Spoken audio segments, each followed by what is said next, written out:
হাসান, বয়স মাত্র ১৯। শ্যামলা গায়ের রং, কোমল চোখে ছিল মায়াবী দৃষ্টি।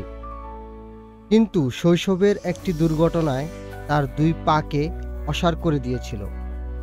হাঁটতে না পারলেও হাসানের ইচ্ছাশক্তি ছিল পাহাড় সমান। সে জানত ভিক্ষা করে নয়, নিজের শ্রম দিয়ে জীবন চালাতে হয়। মা আর ছোট্ট বোন তানিয়াকে নিয়েছিল তার ছোট্ট সংসার। সংসারের অবস্থা ছিল করুণ, কিন্তু হাসান হতাশ হয়নি।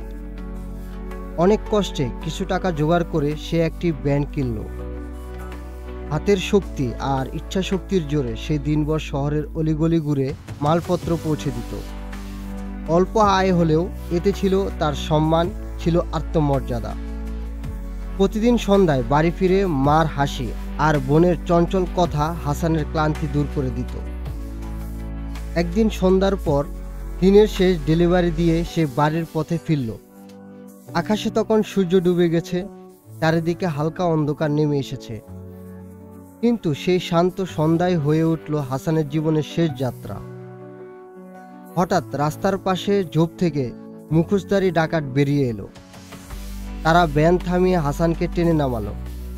হাসান কিছু বুঝে ওঠার আগেই শুরু হলো নির্মম মারধর।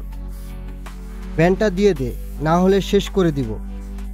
হাসান ভয়ে কাঁপতে কাঁপতে বলল, ভাই, এই ভ্যান দিয়ে আমার সংসার চলে, নেবেন না, অন্য কিছু নিয়ে যান।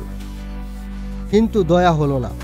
তারা ভ্যান ছিনিয়ে নিল আর হাসানকে এত মারল যে সে মাটিতে নিথর হয়ে পড়ে গেল।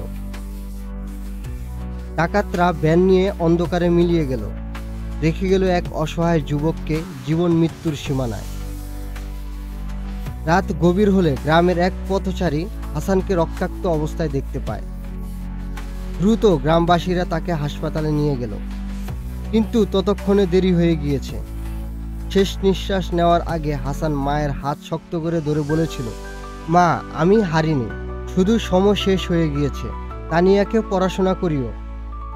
হাসানের মৃত্যু পুরো গ্রামবাসীকে কাঁদিয়ে দিল। অনেকে বলল, এমন পরিশ্রমী ছেলেটি কেন এভাবে চলে গেল? কিন্তু তার গল্প রয়ে গেল মানুষের মনে এক দৃষ্টান্ত হিসেবে। সে শারীরিক সীমাবদ্ধতাকে অতিক্রম করে নিজের শ্রমে বাঁচতে চেয়েছিল।